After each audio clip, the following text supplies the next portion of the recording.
The crystal spires of SciFiPrime caught the light of 3 suns and threw rainbows across the peaceful city below. In the central tower, scientist Velteran worked frantically at the ancient communication array that had not been used for 10,000 years. His crystalline fingers moved across controls that his people had almost forgotten how to operate. The device hummed with power that made the air itself sing with harmonics that hurt to hear. Outside the tower, evacuation ships lifted off in silent streams toward the outer planets. The beautiful crystal beings moved with grace even in their panic, their bodies reflecting light like living jewels as they carried their most precious artifacts and their young ones to safety. But Velteran knew that nowhere in their star system would be safe for long. The Devourers were coming, and nothing could stop them. The subspace transmitter crackled to life for the first time in millennia. Velteran input the ancient codes that his ancestors had left behind, mathematical sequences that would identify the signal as a distress call to any civilization advanced enough to understand. He did not know if anyone would hear it. He did not know if anyone would care. He only knew that his people were going to die unless someone helped them. The message was simple and desperate. Coordinates of their location, basic information about their species, and a plea that transcended language. "The Devourers come. We cannot fight. Please help." The transmission burst outward through subspace, riding quantum tunnels that connected distant stars, searching for anyone who might answer. 12 light-years away, the signal emerged from a quantum fold near the edge of human space. The massive Monitoring Station Outpost 7 detected the transmission immediately. Lieutenant Park Hye-jin was monitoring the deep space communications array when every alarm on her console began screaming at once. She had been expecting another routine night of cosmic background radiation and the occasional merchant vessel check-in. Instead, her screens filled with mathematical patterns that made her heart race. The signal was clearly artificial and clearly alien. The mathematical structure was too perfect to be natural and too complex to be a random emission. Park Hye-jin ran the pattern through every analysis program the station had. The computer system struggled with the alien mathematics but eventually produced a rough translation. When she read the results, her hands began to shake. She immediately opened a priority channel to Earth Fleet Command. Admiral Lee Tae-min received the transmission while reviewing fleet deployment reports in his office aboard the orbital command station above Earth. He was a man who had spent 40 years in space, fighting pirates and rebels and hostile alien wildlife on colony worlds. He thought he had seen everything the galaxy could throw at humanity. The translation of the alien message proved him wrong. The coordinates placed the signal source in unexplored space beyond the frontier colonies. The mathematical structure suggested a civilization far more advanced than humanity in some ways, but completely helpless against whatever was threatening them. Admiral Lee read the message 3 times before he fully understood what he was looking at. Humanity had been searching for other intelligent life for 3 centuries. Now intelligent life had found them and was begging for help. He activated the emergency protocols that brought the 7th Deep Strike Fleet to full combat readiness within hours. The 7th Fleet was humanity's most lethal military force, designed for rapid deployment anywhere in human space and beyond. Their ships were built for war, and their crews were trained for violence. If Earth needed to project power quickly and decisively, the 7th Fleet was the hammer that struck first and asked questions later. Captain Kwon Dae-ho received his orders while his ship, the UES Iron Phoenix, was docked at the naval yards for routine maintenance. The Iron Phoenix was a battle cruiser designed to fight alone if necessary, armed with enough firepower to sterilize a planet and armored to survive anything short of a direct hit from a stellar plasma cannon. Kwon had commanded the ship for 8 years, and his crew knew their business better than any other warship in the fleet. The orders were simple and terrifying. An alien civilization had sent a distress call. The 7th Fleet would investigate and assess the threat level to human space. If necessary, they would make contact and render assistance. If the threat was too great, they would withdraw and prepare Earth's defenses. Captain Kwan read between the lines of the official orders. Earth Fleet Command was sending their most dangerous ships to make first contact with alien intelligence. They expected trouble. Dr. Choi Soo-bin was pulled away from her research at the Xenobiology Institute and rushed to the fleet staging area. As Earth's leading expert on theoretical alien biology, she would accompany the fleet as their first contact specialist. She had spent 20 years studying how alien life might evolve under different conditions. Now she would have the chance to test her theories against reality. The prospect both thrilled and terrified her. The fleet assembled at the jump point beyond Pluto's orbit. 15 massive warships arranged themselves in attack formation, their hulls bristling with weapons and their engines glowing with barely contained fusion fire. Each ship carried enough destructive power to conquer a star system. Together, they represented the accumulated military might of 3 centuries of human warfare refined to deadly perfection. Admiral Lee transferred his flag to the dreadnought Terra's Wrath, the fleet's most powerful vessel. Standing on the bridge, surrounded by officers who had trained their entire lives for combat, he felt the weight of history settling on his shoulders. Humanity was about to make contact with alien intelligence for the first time. The fact that this first contact was happening because the aliens needed military assistance was both ironic and somehow perfectly appropriate for his species. The jump calculations took 6 hours to complete. The alien coordinates were beyond any previous human exploration, requiring the fleet to make 3 consecutive hyperspace jumps to reach their destination. Each jump carried them further from Earth and deeper into unknown space where anything might be waiting. The crews ran final weapon checks and prepared for combat deployment the moment they arrived. As the countdown reached 0, Admiral Lee gave the order that would change human history forever. All ships, execute jump! The 15 warships vanished. From human space in flashes of twisted light, their destination a star system, where an alien civilization waited in desperate hope for salvation.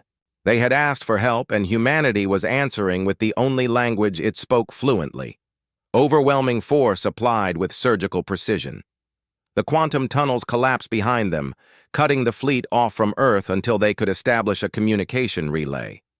For the next several hours, the most powerful military force humanity had ever assembled would be operating completely on their own, with only their weapons and their training to protect them from whatever they found waiting in alien space. As the stars reformed around them and unknown constellations filled their view screens, every human in the fleet understood that nothing would ever be the same again. The human fleet emerged from hyperspace at the edge of the Volani system, like a pack of predators materializing from the void. 15 massive warships dropped out of quantum fold space with gravitational distortions that registered on every sensor array within 100 million kilometers. The arrival of so much mass and energy at once sent ripples through local space-time that made the 3 suns of the system flicker momentarily in their orbits. Captain Kim Jin-woo commanded the stealth reconnaissance ship Silent Hunter, a vessel designed to gather intelligence without being detected. His ship separated from the main fleet immediately and activated its cloaking systems, becoming invisible to most forms of detection as it moved deeper into the alien star system. Kim had spent 15 years conducting covert operations behind enemy lines during the Titan War. He knew how to move unseen and how to assess threats quickly. What he found through his ship's advanced sensors amazed and confused him in equal measure. The 4th planet of the system was clearly inhabited by an advanced civilization, but nothing about their technology made sense from a military perspective. Massive crystal spires reached toward the sky from cities that sprawled across continents, but there were no defensive installations, no orbital weapons platforms, no military bases of any kind that his sensors could detect. The beings themselves were even more puzzling. Kim watched through telescopic lenses as crystalline creatures moved through their cities with fluid grace. They were tall and elegant, their bodies catching and reflecting light in patterns that seemed almost musical.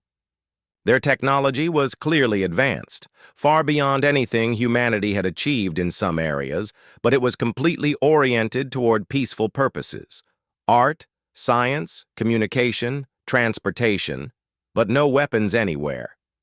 Back with the main fleet, Admiral Lee studied the reconnaissance reports with growing bewilderment. Every military protocol he had ever learned told him to be suspicious of what appeared to be a defenseless civilization. In his experience, any species that survived long enough to develop interstellar technology had to be capable of violence, when necessary. Yet the evidence from the Silent Hunter suggested that these aliens had somehow eliminated warfare from their society entirely. The Volani detected the human fleet within hours of their arrival. Their sensors were sophisticated enough to penetrate most cloaking technology, revealing the Silent Hunter as well as the main battle group. What they saw through their instruments filled them with terror that rippled through their crystalline bodies in visible waves of distortion. The human ships were built for one purpose only: destruction on a massive scale. Prime Minister Shalthis convened the Volani Council in emergency session as reports flowed in from their observation stations. The alien vessels were covered in weapon ports and armor plating. Their hulls radiated heat signatures consistent with massive fusion reactors running at combat readiness. Energy readings suggested that each ship carried enough firepower to crack a planet's crust. Whoever these beings were, they had turned warfare into an art form. The Volani had no experience with military analysis because they had eliminated the concept of warfare from their society 10,000 years ago. Their ancestors had deliberately bred out aggressive tendencies over hundreds of generations, creating a species that was physically and psychologically incapable of violence. They had believed that war was a primitive evolutionary dead end that advanced civilizations would naturally outgrow. Now they faced extinction because they could not defend themselves. Shalthis authorized a communication attempt using the same quantum transmission technology that had sent their original distress call. The message was broadcast on all frequencies, toward the human fleet, translated through their best linguistic programs into mathematical concepts that any advanced species should be able to understand. The translation was crude, but the meaning was clear. "We are peaceful.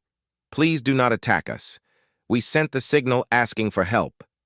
The message reached the human fleet and caused immediate confusion among the command staff. Translator programs struggled with the concept of a civilization that had no words for military tactics, weapon systems, or strategic warfare. The alien language contained extensive vocabularies for art, music, philosophy, and advanced sciences, but it seemed to be missing entire categories of thought related to conflict and violence. Dr. Choi Subin worked frantically to establish meaningful communication protocols. As the fleet's xenobiology specialist, she had theorized about how alien psychology might differ from human thinking, but the reality was more extreme than anything she had imagined. These beings seemed to have evolved along a completely different path from humanity, developing advanced technology while somehow avoiding the evolutionary pressures that had made humans into warriors. Admiral Lee made the decision to attempt direct contact rather than continue long-range communication.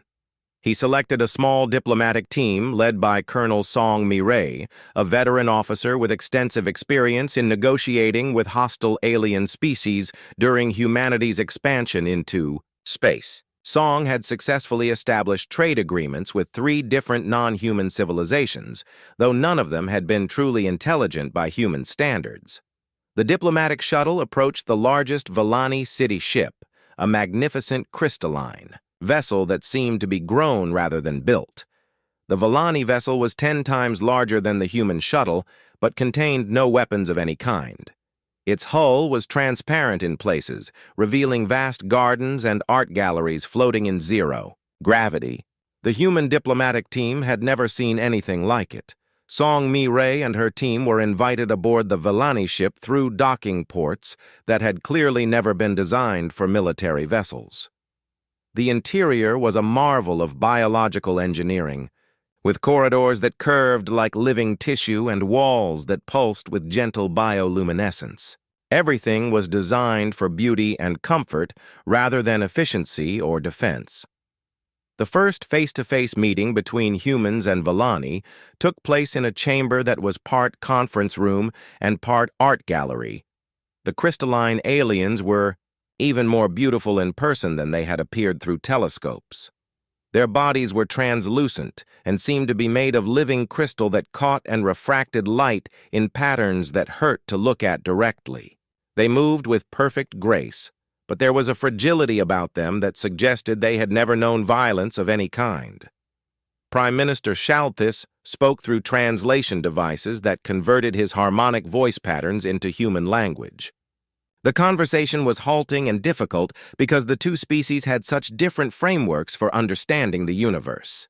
The Vellani explained their situation as best they could, describing the Devourers as creatures that consumed everything in their path and could not be reasoned with or deterred. Song Mi-Ray tried to understand how an advanced civilization could exist without any form of military defense. The Vellani explained that their ancestors had made a deliberate choice thousands of years ago to eliminate violence from their society. They had succeeded so completely that modern Vellani were physically incapable of harming another living being. The very concept of deliberately causing death was so alien to them that their language had no words for it. The humans learned that the Devourers had already destroyed 12 Vellani colony worlds, consuming entire planets and converting the matter into more of their kind. The crystalline beings had tried everything they could think of: evacuation, negotiation, offers of tribute, but nothing worked. The Devourers simply consumed everything organic they encountered and continued spreading through the galaxy like a plague. As the meeting continued, both species began to understand what they were looking at. The Vellani saw that the humans were exactly what they had given up becoming: a species that had retained the capacity for violence and refined it into a deadly art. The humans saw what they might have become if their evolution had taken a different path. Beings of pure intellect and creativity who had transcended the need for warfare but lost the ability to protect themselves. The meeting ended with a tentative agreement. The humans would assess the Devourer threat and determine if they could provide assistance. In return, the Vellani would share their advanced technology and scientific knowledge. Both species understood that they were looking at their evolutionary opposites, the warriors and the artists, each possessing what the other lacked. The human fleet moved deeper into Vellani space with the predatory efficiency of apex predators entering new hunting grounds. Admiral Lee deployed his ships in a standard reconnaissance formation that would have been familiar to any human military officer but was completely alien to the Vellani observers who watched through their crystalline sensors. Every movement was calculated for maximum tactical advantage and minimum exposure to potential threats. Captain Jang Hyun-soo commanded the assault carrier Devastator, a massive vessel that served as a mobile base for fighter squadrons and marine assault units. His ship carried 300 of humanity's most advanced combat fighters and 5,000 Marines trained for boarding actions and planetary assault. As the fleet moved toward the incoming Devourer force, Jang prepared his people for the kind of combat that humanity had been perfecting for 3 centuries. Long-range scout ships made contact with the Devourer Vanguard 2 days before the main swarm was scheduled to reach HFY. What they found defied everything humans thought they knew about space warfare. The Devourer ships were not built. They were grown. Massive organic vessels. The size of cities moved through space on undulating tentacles that seemed to swim through the vacuum itself. Their hulls pulsed with bioluminescent patterns that suggested some form of distributed consciousness. Commander Bae Min-ji led Red Squadron, the Devastator's elite fighter wing, on the first reconnaissance mission against the Devourers. Her 12 Fighters approached the alien bioships with engines running silent and weapons powered down, trying to gather intelligence without provoking an immediate attack. What she saw through her cockpit made her stomach turn with revulsion and her trigger finger itch with anticipation. The Devourer ships were feeding as they traveled. Massive feeding tentacles extended from their hulls to consume asteroids, space debris, and anything else they encountered. The consumed matter was processed through visible digestive systems that ran along the creature's sides, breaking down raw materials and converting them into new tissue that made the bioships larger and more dangerous with each meal. Bay watched. Through her fighter's sensors, as one of the smaller Devourer vessels encountered a Volani evacuation ship that had been too slow to escape the outer system. The crystalline refugee vessel tried to maneuver away, but the bioship was faster. Feeding tentacles wrapped around the Volani ship like a spider capturing prey. The evacuation vessel's hull cracked under the pressure and its beautiful crystal. Structure was consumed piece by piece while the refugees inside died in the vacuum of space. The sight filled Bay with a cold fury that was purely human in its intensity. She had grown up on a frontier colony where death was a constant companion, but the casual cruelty of the Devourers was something else entirely. These creatures did not kill for territory or resources or survival. They killed because that was what they were designed to do. They were evolution's mistake, a species that had turned consumption into the only purpose of existence.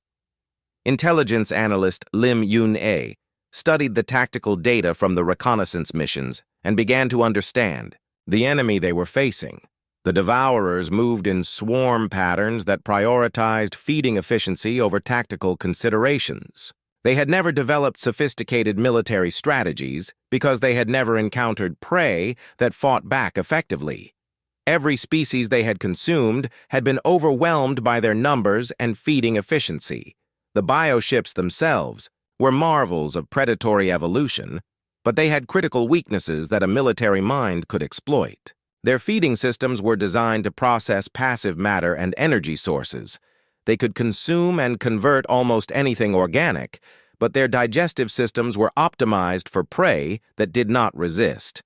The concept of active-aggressive defense seemed to be outside their evolutionary experience. Marine Sergeant Oh Sang-min studied the boarding action protocols that would be necessary if they had to fight the Devourers at close range. His unit specialized in combat in hostile environments, from the methane swamps of Titan to the zero-gravity mining stations of the asteroid belt. But fighting inside a living ship that was actively trying to digest them would be something new, even for human Marines. The full scope of the Devourer threat became clear when long-range sensors detected the main swarm. Over 200 bioships were approaching Volani space, ranging from scout vessels the size of human destroyers to massive hive ships that were larger than anything humanity had ever built. The swarm moved with purpose and coordination that suggested a collective intelligence directing their actions. Dr. Choi Soo-bin analyzed biological samples that the reconnaissance teams had managed to collect from the fringes of Devourer feeding sites. What she found was both fascinating and horrifying from a scientific perspective. The Devourers were not a single species, but rather a collective organism that had absorbed and integrated characteristics from thousands of different life forms. They had consumed over millions of years. Each bioship was essentially a mobile ecosystem containing genetic material from every species the Devourers had ever encountered. They could adapt their biology in real time to counter threats or exploit new food sources. This made them incredibly dangerous, but also gave them a critical vulnerability. Their adaptation process was reactive rather than predictive. They could counter known threats, but struggled to prepare for completely new forms of attack. The Volani watched the human preparations with a mixture of awe and terror. The crystalline beings had never seen military organization on this scale, or with this level of sophisticated planning. Every human action seemed calculated for maximum destructive effect. Even their communications were filled with tactical terminology. that the Volani translation systems could barely process. Admiral Lee called a final strategy conference aboard the Terra's Wrath as the Devourer swarm approached the outer planets of the Volani system. His senior officers gathered in the ship's war room, a chamber designed specifically for planning military operations. The walls were covered with tactical displays showing enemy positions, friendly force deployments, and attack vectors calculated to inflict maximum damage. The plan that emerged from the conference was typically human in its directness and lethality. The fleet would meet the Devourer swarm at the edge of the system and destroy as many bioships as possible before they could reach the inhabited worlds. Fighter squadrons would target the smaller vessels while the main battle line engaged the larger hive ships. Marine boarding parties would infiltrate damaged bioships to plant explosive charges that would destroy them from within. Captain Quan Dae-ho reviewed the tactical assignments with his senior officers aboard the Iron Phoenix. His battle cruiser would anchor the center of the human battle line, using its massive plasma cannons to engage the largest Devourer hive ships. The Iron Phoenix had been designed to fight outnumbered against superior forces, and this battle would test every system and every crew member to their limits. As the final preparations continued, both the humans and the Volani understood that they were about to witness something unprecedented in galactic history.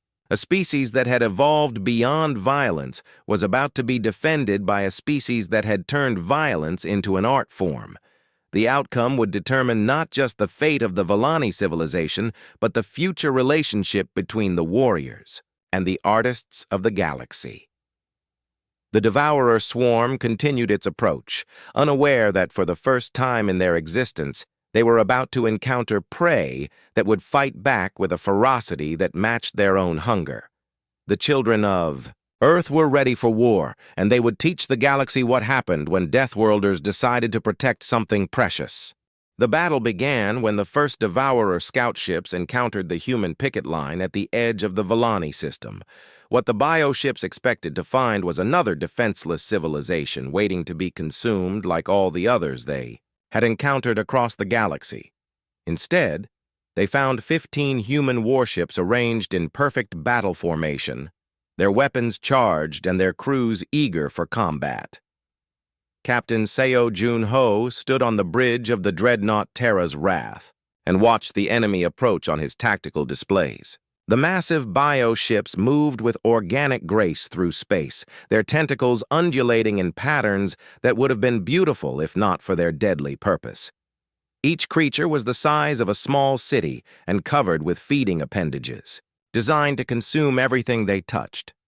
The first salvo from the human fleet lit up space with the fury of controlled fusion reactions. Plasma cannons that could melt through the hull of any human warship sent streams of superheated matter toward the approaching bioships. The Devourers had never encountered weapons designed specifically to kill living tissue on such a massive scale. Their organic hulls began to burn and bubble under the intense heat.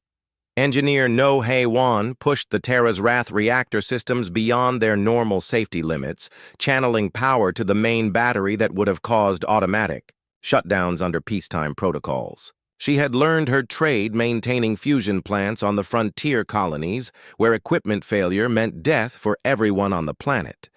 Now she applied that same desperate innovation to feeding the ship's weapons with more power than they were designed to handle. The Devourer response was swift and terrifying. The bioships launched living projectiles that flew through space on their own organic propulsion systems. These creatures were designed to burrow through ship hulls and consume the crew from the inside. Against most civilizations, this tactic was devastatingly effective. Against humans who had spent centuries fighting hostile alien life forms, it was merely another form of target practice. Point defense systems that had been designed to stop missile attacks proved equally effective against living ammunition. Computer-controlled laser arrays tracked and destroyed the organic projectiles with mechanical precision. The few creatures that made it through the defensive fire were met by marine boarding parties armed with flamethrowers and explosive charges. Fighter Pilot Bay Minji led her squadron through the heart of the Devourer formation, her engines screaming as she dodged between massive tentacles that tried to swat her fighters like insects. Her squadron had trained for years to fight in three-dimensional space against enemies that could attack from any direction. The bioships were large and powerful, but they moved with predictable organic patterns that human pilots could exploit. The fighters carried a new type of ammunition specifically designed by human weapons engineers after studying Devourer biology.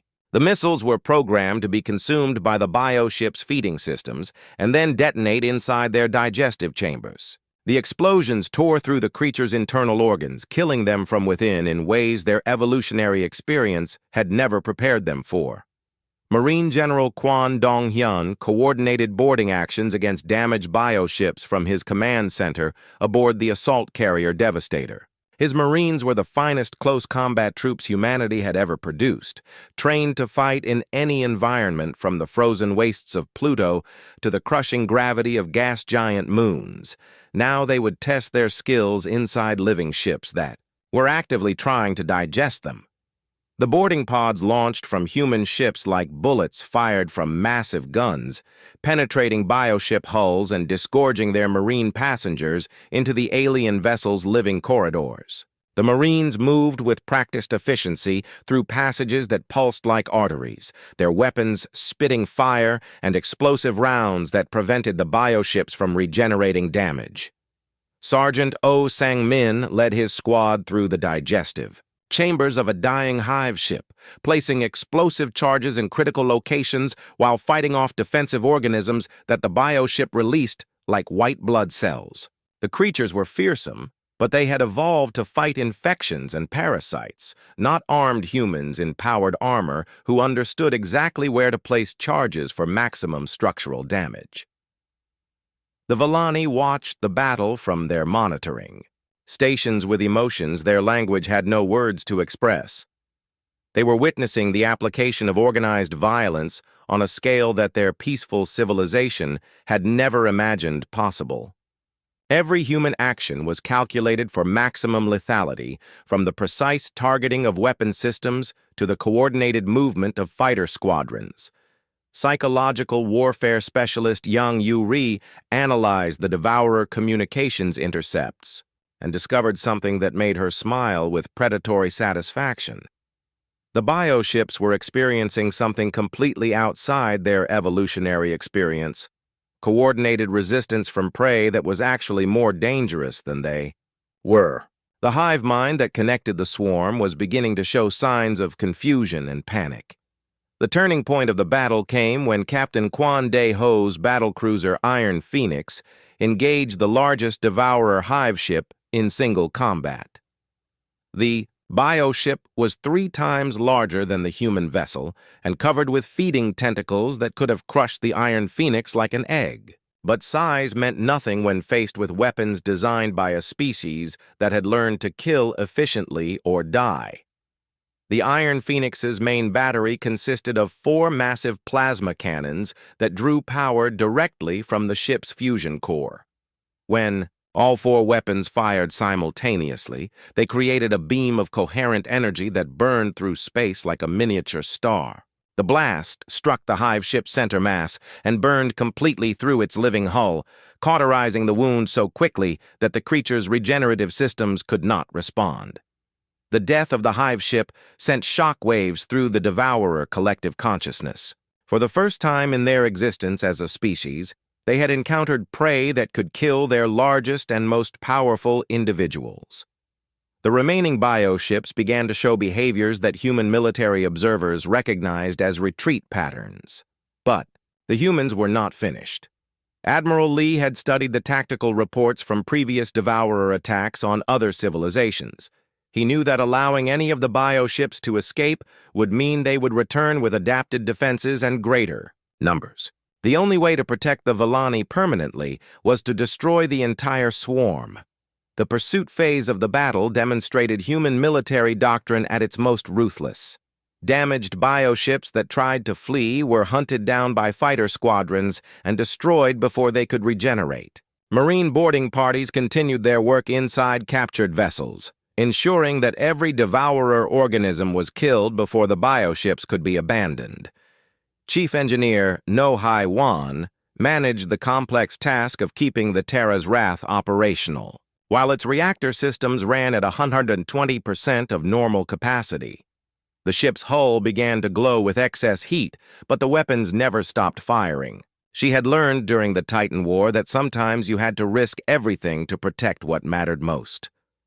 The final Devourer bioship died 6 hours after the battle began, its massive form torn apart by concentrated fire from 3 human destroyers. The silence that followed was absolute, except for the hum of cooling weapon systems and the whispered prayers of Vellani observers who had witnessed their salvation delivered through violence beyond their comprehension. As the debris field that had once been the Devourer swarm drifted through space, both species understood that something fundamental had changed in the galaxy. The humans had not just won a military victory, they had demonstrated that the predators could be hunted, that even the most fearsome enemies could be defeated by beings who understood warfare as deeply as the Devourers understood consumption. The Children of Earth had spoken in the only language the galaxy understood, overwhelming force applied with surgical precision and absolute commitment.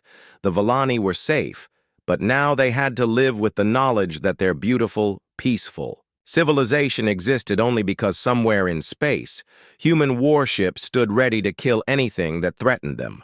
The aftermath of the battle left the Vellani system changed in ways that would take generations to fully understand. Where once 3 suns had shone down on peaceful crystal cities, now human warships patrolled in silent formation, their hulls scarred from combat and their weapon systems ready for immediate action. Admiral Im Seok Jin had assumed command of the occupation force, though neither species was comfortable with that particular word. The debris field where the Devourer swarm had died stretched across millions of kilometers of space, a testament to the destructive capability of human warfare. Cleanup crews worked around the clock to clear shipping lanes and recover any useful technology from the bioship remains. Dr. Choi Soo-bin led teams of scientists who studied the alien biology with the same intensity that human researchers had, once applied to cancer cells and viral infections. The Vellani had survived, but their worldview had been shattered as completely as their enemies. For 10,000 years, they had believed that intelligence and moral development would naturally lead any species away from violence. The humans had proven that evolution could take a completely different path, creating beings whose capacity for destruction was matched only by their willingness to use it in defense of others. Cultural Exchange Coordinator Cha Ye-jin found herself in the impossible position of helping 2 completely incompatible civilizations learn to coexist. The Vellani were physically incapable of understanding human military thinking, while the humans struggled to comprehend a society that had eliminated competition and conflict so thoroughly that they had nearly eliminated survival itself.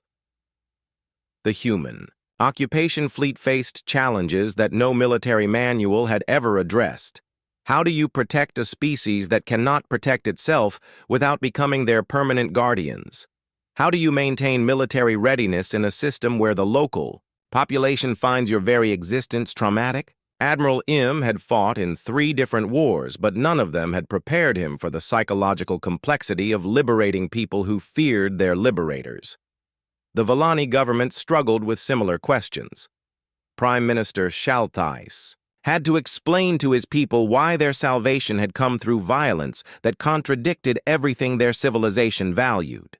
The crystal beings could appreciate the mathematical elegance of human military tactics, but the emotional reality of organized killing was something their minds simply could not process without experiencing physical pain. Military Engineer Nam Ho-seok worked with Vellani scientists to design defensive systems that the crystalline beings could operate without violating their psychological conditioning. The project was frustrating for both species because effective defense required a mindset that the Vellani had bred out of themselves centuries ago. They could understand the theory of weapons systems, but they could not bring themselves to use them against living beings. The solution that emerged was as elegant as it was tragic. The Volani would provide advanced technology and scientific knowledge, while humanity would supply permanent military protection. It was a relationship that benefited both species, but it also created a dependency that neither side was entirely comfortable with. The artists and the warriors were stronger together, but they could never truly understand each other. Philosopher Shin Da-yoon spent months in deep discussion with Volani thinkers, trying to bridge the gap between two evolutionary paths that had led to completely different definitions of civilization. The humans had retained their capacity for violence and refined it into an art form. The Volani had transcended violence entirely and created a society of pure beauty and knowledge. Both approaches had value, but neither was complete without the other. The conversations revealed fundamental truths about the nature of evolution and survival that changed how both species understood themselves.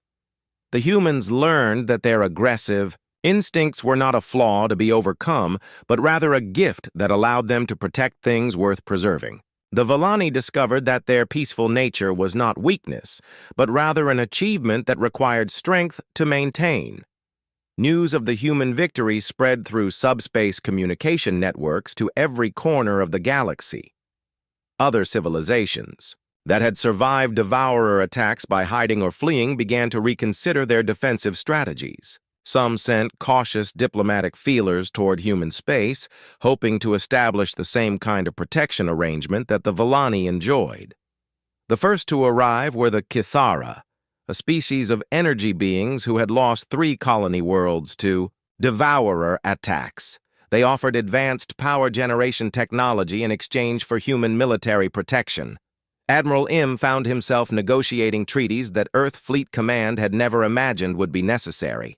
Humanity was becoming the galaxy's self-appointed guardians by default.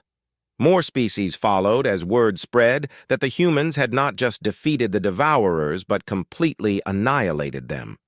The Zephyrians brought biotechnology that could extend human lifespan by centuries. The Melodic Collective offered computational systems that worked through harmonic resonance. Each new alliance brought humanity advanced knowledge in exchange for military protection. The human patrol ships stationed around Volani space became a symbol that was both comforting and terrifying to the galaxy's peaceful civilizations. Captain Quan Deho's Iron Phoenix became the flagship of humanity's first Guardian fleet, a force dedicated specifically to protecting allied species from threats they could not handle themselves. The psychological impact on human crews was profound and unexpected. Soldiers who had spent their careers fighting other humans or hostile alien wildlife found new purpose in protecting civilizations that had achieved what humanity could only dream of. They were no longer just warriors, but guardians of beauty and knowledge that would otherwise be lost to the darkness between the stars. Dr. Choi Soo-bin established the first interspecies research institute on HFY, where human scientists worked alongside alien researchers to understand the biological and cultural factors that had led to such different evolutionary outcomes. The knowledge gained from these studies would guide humanity's expansion into the galaxy for generations to come. The Volani cities began to change as well, though slowly and carefully. Human liaison officers established permanent embassies in the Crystal Spires, their functional architecture a stark contrast to the flowing organic forms of Volani design. The two species learned to appreciate each other's aesthetics even when they could not understand the thinking that had created them. Children of both species grew up knowing that they lived in a galaxy where strength and gentleness had learned to work together. Human children learned to appreciate beauty and knowledge for their own sake, while Volani young ones began to understand that sometimes violence was necessary to preserve what was precious. The final scene of this new chapter in galactic history played out in the Volani council chambers where representatives of 15 different species had gathered to sign the Mutual Protection Compact. Admiral Im signed for humanity, while Prime Minister Shalthus represented the Allied civilizations. The document established humanity as the galaxy's official peacekeeping force in exchange for access to the combined knowledge of dozens of advanced species. As the ceremonies concluded and the various ambassadors departed for their homeworlds, Captain Kwan stood on the observation deck of the Iron Phoenix and watched the stars. Somewhere out there, other distress signals were probably being transmitted by civilizations facing threats they could not handle alone. His ship and others like it would answer those calls because that was what humans did now. They protected the innocent and preserved the beautiful things that peaceful evolution could create. The galaxy had learned that there were two paths to advancement: the way of the warrior and the way of the artist. For the first time in cosmic history, both paths had found each other and chosen to walk together toward a future that neither could achieve alone. The children of Earth had become the guardians of the galaxy, and they would never let the darkness consume the light again.